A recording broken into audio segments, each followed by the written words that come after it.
Hey, what's up guys? I hope you enjoyed the Xbox showcase. We had a massive Starfield presentation. It was packed with information, and so I thought it would be a good idea to cram in every bit of information that we've learned so far about Starfield. So here we go. Here's everything we need to know about Starfield. First, let's start with the PC requirements.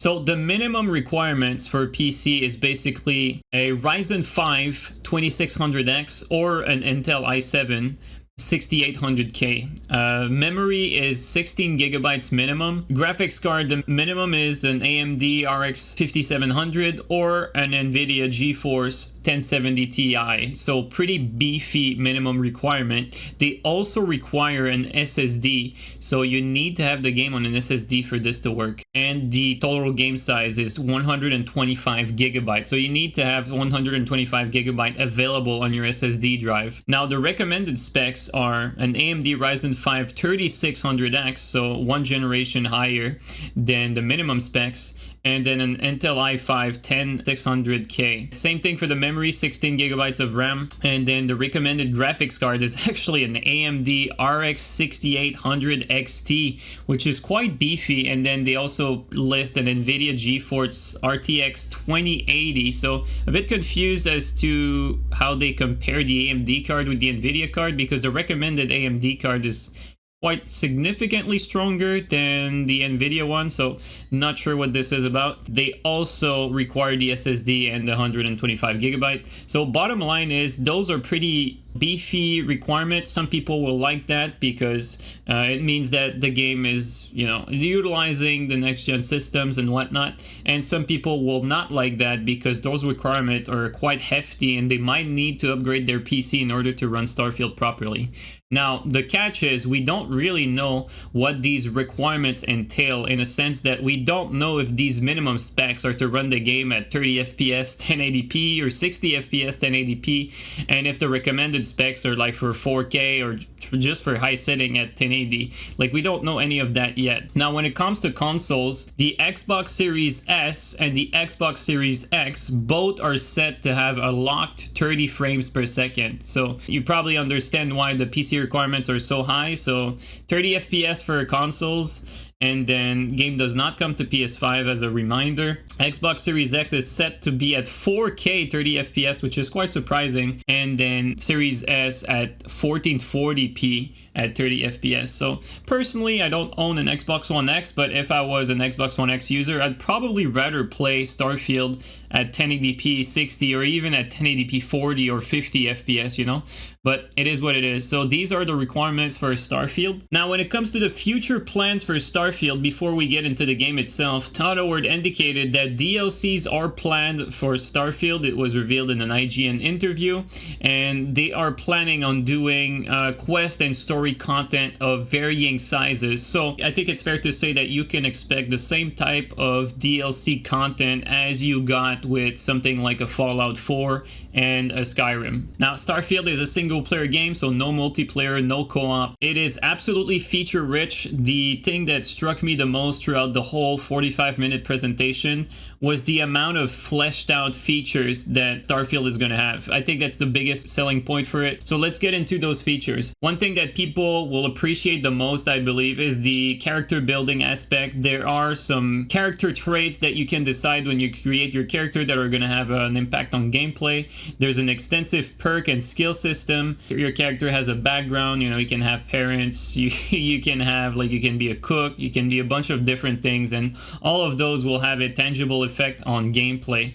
The character creator is also the deepest they've ever created, with tons of customization options. Now when it comes to customization, there's actually a lot there as well. They have more weapons than they've ever had in any of their games. There's more weapon mods as well, and there's a lot of variety in the weapon types themselves. There's also jetpacks, there's also ships, ships, ship fights. There's settlement building, settlement customization. So tons of customization aspect. You can even pick and choose the crew you want on your ship. You can recruit people around the world to work in your ship, and your ship is basically your moving base. So when you travel from planet to planet, you bring your ship with you and your crew that's in your ship with you. So you're going to be able to carry sort of your favorite companions around on your crew on your ship and bring and pick and choose the ones you want for specific missions. I think that's a really nice feature. So when it comes to gameplay, Starfield features a wide array of different ways to approach combat. Now when it comes to gameplay, there's actually many aspects that Starfield features. So there's obviously gunplay, there is melee that's making a comeback as well, and there is ship combat. Now all of those three look like an improvement from previous games. So when it comes to comparing the combat from, let's say, their predecessor Fallout 4,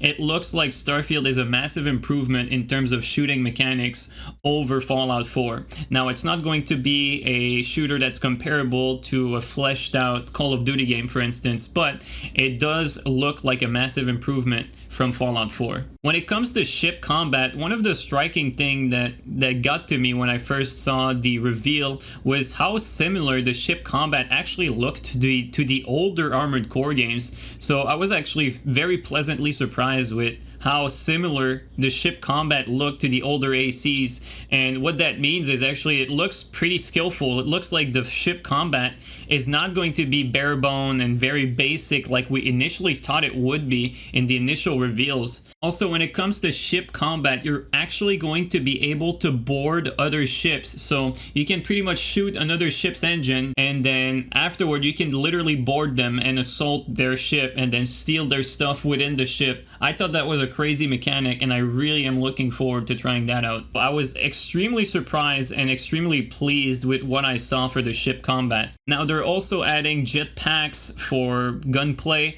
and so there's a lot more maneuverability for the combat in general, and it looks a lot more dynamic than what you were necessarily used to for previous Bethesda games actually. You also have a wide array of abilities, skills, weaponry, all types of stuff. So there's really a lot to go over, from the weapons to the combat to the ship to all that stuff. But let's jump into the story elements. It looks like Starfield is going to have a fleshed out story, bunch of side quests, you know, everything you can already expect. Something I was very pleased with though is how many different factions Starfield is going to feature. I don't have the exact number, but the presentation went on and on. There was more and more and more and more factions, and all of them looks extremely fleshed out.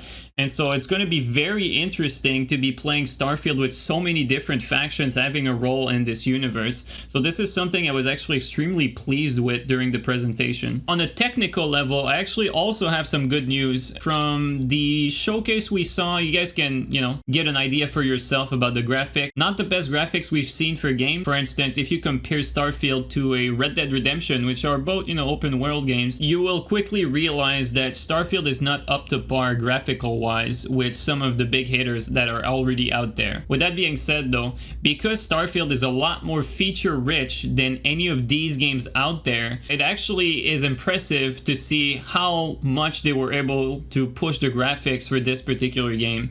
And so with everything considered, the graphics are actually looking pretty good for Starfield. Now again, on the technical level, Starfield is supposed to be the least buggy Bethesda game that we've seen so far. So according to them, they've been able to flesh out and sort out bugs a lot more, and they had a lot more time to sort out that stuff than in previous releases.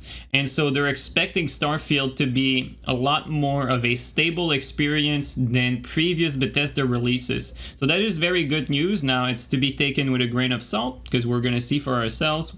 But it's always nice to hear that they're feeling confident about the technical aspect. Now, also on a technical level, the game does feature procedural generation. How it works is basically you get procedurally generated planets, And then on these procedurally generated planets, they use tiles that are handmade. So basically, the creators handmade some portions and then they're pretty much strapped together. So to be fair, it's kind of like typical procedural generation. We'll have to see how this plays out. Personally, I'm not really worried about it. I think procedural generation actually works pretty well for organic stuff. Where procedural generation falls apart is actually when it comes to creating cities, creating dungeons, and creating buildings, because we tend to notice more as humans the man-made structures. And so when, say, you go through a forest, right, you're not really going to notice a difference between one tree to the next. Like if they're slightly turned or slightly tilted, it's going to be hard for us to distinguish one tree from the next. So it's just natural stuff. So when it comes to vegetation, procedural generation doesn't really affect us too much in that regard, but we're gonna have to see how it plays out with the more man-made structures. Also, another interesting bit that I wanted to mention regarding the technical aspect of Starfield, it was noted in a previous interview where Todd talked to, I believe it was Lex Friedman. Todd brought up some very interesting bit of information. So Starfield is just so large, right? Like, how do you test a game? How do you play test or bug test or bulletproof a game that is so wide and so large? Because obviously, like, when you have 1,000 planets, you can't really go by hand and just test everything yourself. And so even with a lot of staff. And so what they did is they basically created an army of bots to stress test the entire game. And so they had bots pretty much go over and go out and explore each planet and everywhere. So very interesting new testing methodology that was used to create and to bug fix Starfield. I thought it was a very interesting piece of information. I don't think a lot of people talked about that, but it's some nice stuff. Very interesting. Other notable things, Starfield is going to feature resources, plants, animal, all that stuff. There's various gravity, like dynamic gravity, that can change depending on various events, whether you're in space, different planets, different atmospheres, different everything. And there's also a rarity system for whatever item, armor, weapons you find. So you can find, like, let's say a legendary yellow item. It should also be noted that some people of the press, let's say at IGN, already got to play an hour-ish of Starfield, like the game itself, and they're confirming that a lot of the features that were presented in the presentation are actually indeed very fleshed out. And when you get to play the game, you really feel that these are not just tackled on. Like, these are actually extremely detailed features and extremely polished features. So the presentation we saw is the game we're going to get. So it's a nice little confirmation that the game is looking like it is as advertised. There is confirmation of romance. There's a sex city. They've definitely taken notes from what Skyrim mods are all about.